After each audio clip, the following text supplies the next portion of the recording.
Lesson 19 अमीर बनने का 17वां नियम, हंसिए मुस्कुराइए। मैंने क्लास में आते ही सबसे कहा कि खड़े हो जाइए और ज़ोर ज़ोर से तालियां बजाते हुए ज़ोर ज़ोर से हंसिए। सब लोगों ने ऐसा ही किया और मैंने कहा कि आप सभी लोग हर सुबह उठकर ऐसा ही करें, जिससे आप सभी स्वस्थ एवं प्रफुल्लित रहेंगे। एक बार मैं अपने दोस्तों से मिलने गया। वह सिर झुकाकर उदास बैठा हुआ था। मैंने पूछा, क्या बात है, आज आप बहुत उदास हो? उसने कहा, मैं अपने दोस्त के लिए चिंतित हूँ। गरीबी से तंग आकर वो अपनी किस्मत बनाने के लिए जुआ खेलने लगा है, शराब पीने लगा है। मैंने उसे बहुत बार समझाया है, लेकिन उसके ऊपर तो जैसे किसी ने जादू टोना कर दिया हो। मेरी तो कुछ समझ में ही नहीं आ रहा कि मैं क्या करूं। तब मैंने उसको समझाया कि जितनी जल्दी हो सके उस आदमी से किनारा कर लो। वो खुद तो डूबेगा ही, तुम्हें भी अपने साथ ले डूबेगा।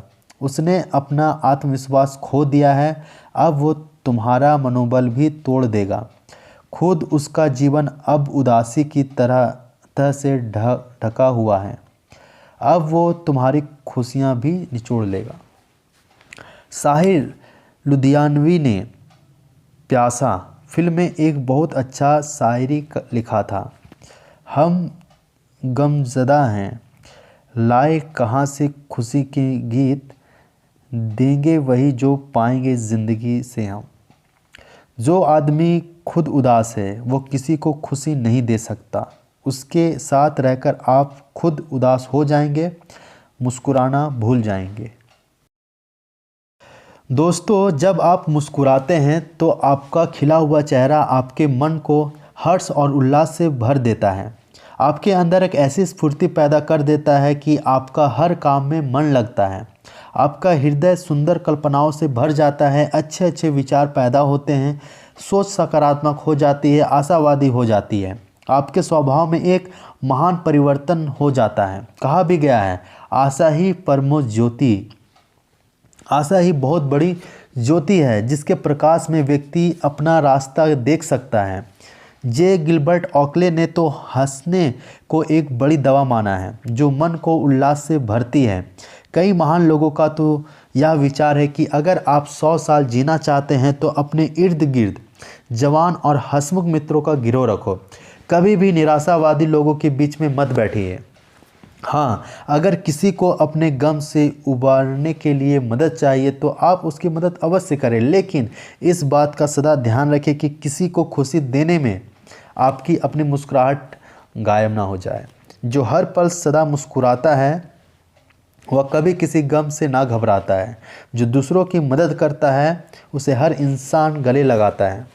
खुश रहो और खुश रहो। जो यह नियम अपनाता है वो इंसान एक देवता बनकर इस दुनिया में पूजा जाता है।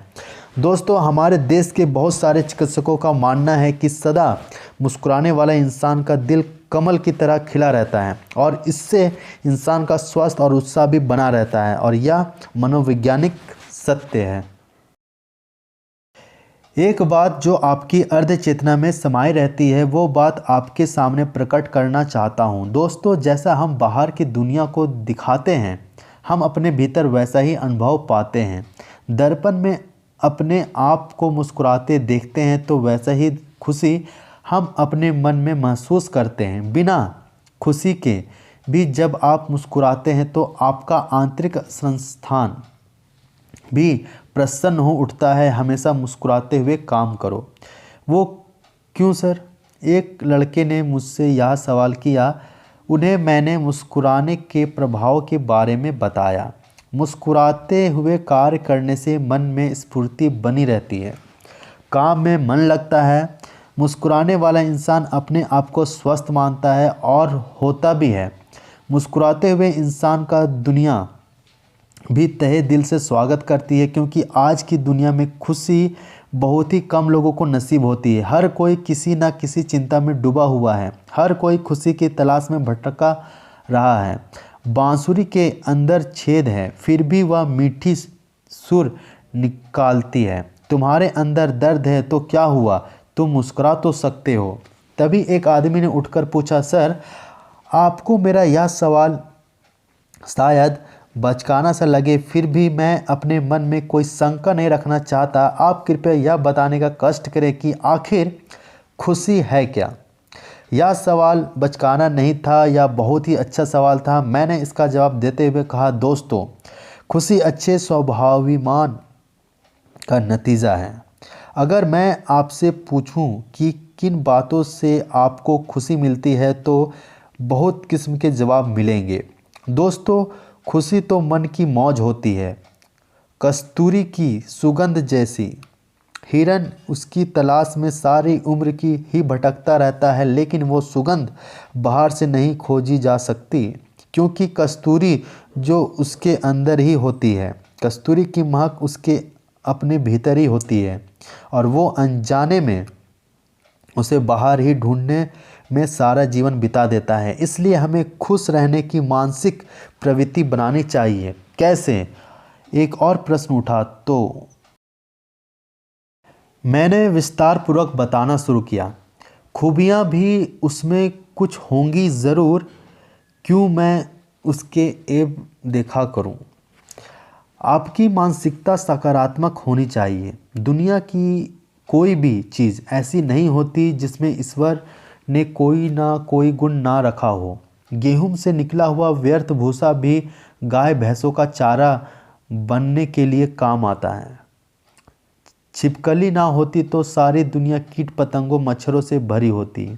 अंधेरा ना होता तो प्रकाश का कोई स्थान ना होता। इसी तरह इंसान भी है, चाहे उसमें लाख बुराइयां हो, लेकिन फिर भी उसमें कोई एक अच्छाई ज़रूर होगी जो उसकी खुशी का कारण बने। एक आदमी बहुत ही बेशक्ल है, रंग काला, शरीर मोटा, कद का छोटा, लेकिन गाता बहुत अच्छा है। सुबह जब मंदिर में प्रभु का गुणगान करता है, अच्छे अच्छे भजन सुनाता है, तो सबको आंखें बंद करके झूमने के लिए मजबूर कर देता है। दोस्तों, यह सब आप पर निर्भर करता है कि आप उसमें क्या देख रहे हैं। अगर आप खुश रहना चाहते हैं तो आपको उसकी बुराइयों का नज़रअंदाज करना चाहिए, सिर्फ अच्छाइयों को अपनाइए। आपकी मुस्कुराहट बरकरार रहेगी। यह दुनिया किसी को खुश नहीं देख सकती। अधिकांश लोग अपने दुखों से दुखी नहीं होते, बल्कि दूसरों के सुखों को देखकर दुखी होते हैं। रुकना नहीं, तूफान से डर के मुस्कुराते चलते जाना है। दुश्मन भी राह में मिले अगर उसको भी गले लगाना है। मन निर्मल करके हमने कदम से कदम मिलाना है। अपनी भारत माँ का झंडा विश्व में लहराना है। दोस्तों, खुशी के लिए ज़रूरी नहीं कि बड़ी उपलब्धि हासिल की जाए। एक बहुत ही अमीर व्यक्ति जिसके पास ऐशो आराम की सभी चीज़ें मौजूद थी, फिर भी वो अपनी पत्नी को खुश नहीं रख पाता था। यही कारण था कि वो अब खुद भी मायूस रहने लगा था। यह देखकर उसे उसके दोस्तों ने सलाह दी कि कुछ दिन अपना बिजनेस भूलकर भाभी को कोई 1 महीना किसी हिल स्टेशन पर ले जाओ। अमीर व्यक्ति ने ऐसा ही किया। वो उसे हिल स्टेशन ले गया, एक बड़े होटल में कमरा ले लिया। लेकिन कई दिनों के बाद भी उसने अपनी पत्नी में कोई खास परिवर्तन महसूस नहीं किया। वो वहाँ भी बहुत उदास, घुटी घुटी सी गुमसुम ही नजर आई। बाद में वो जिद करने लगी कि मुझे वापस जाना है। अमीर व्यक्ति ने अपनी कार में सामान रखा और पत्नी को लेकर वापस रवाना हुआ। रास्ते में दूर उसे एक शिवाजी का मंदिर दिखाई दिया। पत्नी ने पूछा, क्या हम वहाँ जा सकते हैं? हाँ हाँ, क्यों नहीं। वह व्यक्ति झट जाने को तैयार हो गया। पत्नी ने पति को समझाया कि हमें भगवान शिव के मंदिर जाना है तो नंगे पांव चलना है। पति ने शूज उतार दिए और साथ चलने को तैयार हो गया। उसकी पत्नी का चेहरा खिल उठा। उसके पति ने शायद पहली बार इतनी खुशी अपनी पत्नी के चेहरे पर देखी होगी। खैर, दोनों मंदिर गए। माथा टेक कर जब बाहर निकले तो वहाँ बहुत सारे बच्चे इकट्ठे हो गए। पत्नी के पास एक बड़ा पर्स था, उसमें बहुत सारे सिक्के उसने जमा किए हुए थे। उसने वो सिक्के निकालकर पति के हाथों में दिए और कहा, ये सिक्के इन बच्चों में बांट दो।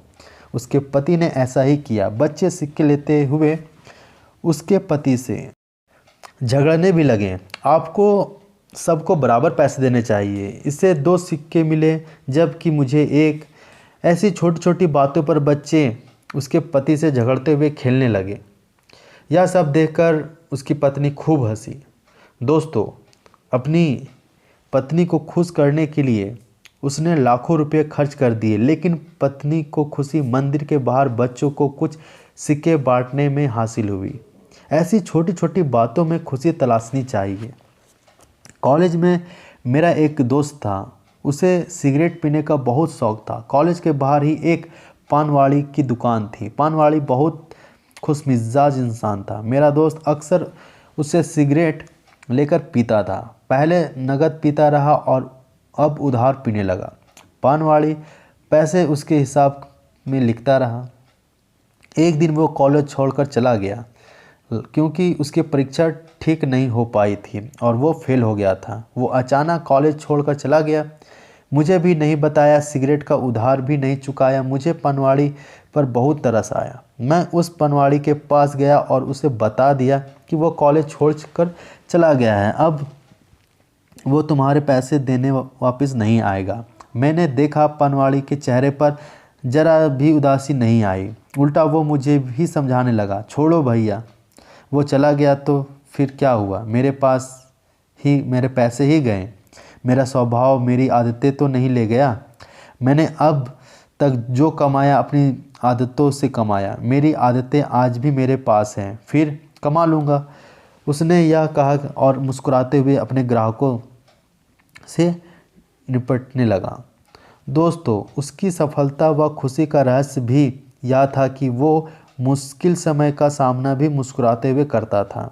वो आशावादी था, कभी आशा नहीं छोड़ता था और आशा के सहारे ही यह दुनिया चल रही है।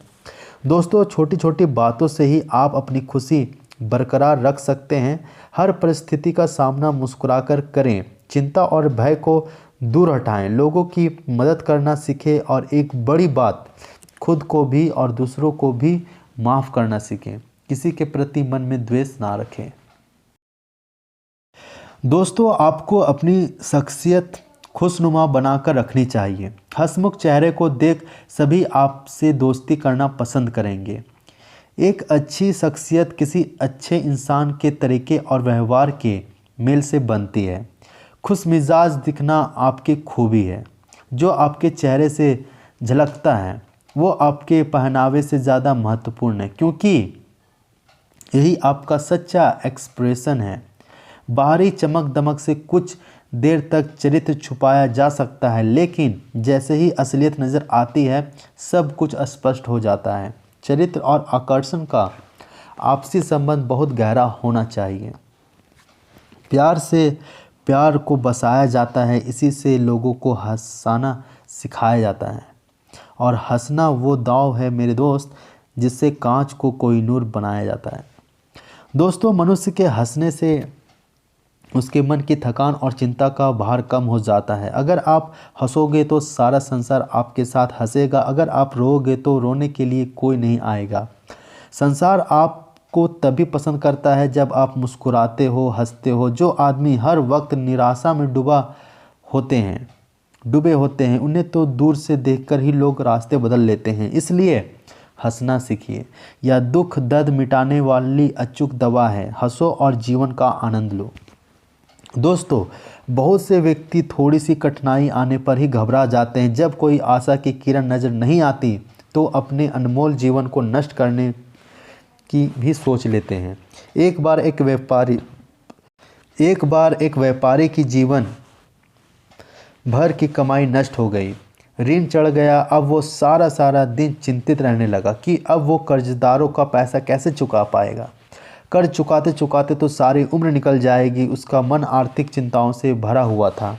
जब उसे कोई रास्ता नज़र नहीं आया तो उसने आत्महत्या करने की सोच लिया कि यह जीवन कष्टों से भरा हुआ है, इसका बोझ अब और नहीं उठाया जा सकता, इसलिए इसे ख़त्म कर देना ही अच्छा है। अभी वो सोच ही रहा था कि उसकी नज़र एक ऐसे आदमी पर पड़ी जिसकी दोनों टांगें नहीं थी और वो सड़क पर हाथों के सहारे चल रहा था। वो थोड़ा सा चलता, फिर रुककर आकाश की तरफ मुस्कुराते हुए देखता। उसका चेहरा किसी पुष्प की भांति खिला हुआ था। व्यापारी से रहा नहीं गया, वो उसके पास गया और पूछा, भैया तुम आकाश की तरफ देखकर इतना मुस्कुरा क्यों रहे हो? तो उसने खुश होते हुए कहा, साहब मैं ईश्वर का मन ही मन धन्यवाद कर रहा हूँ। कितनी अच्छी प्रभात देखने को दी है परमात्मा ने, मैं तो आनंदित हो उठा हूँ। यह कहकर वो आदमी हाथों के सहारे चलता हुआ आगे बढ़ता गया।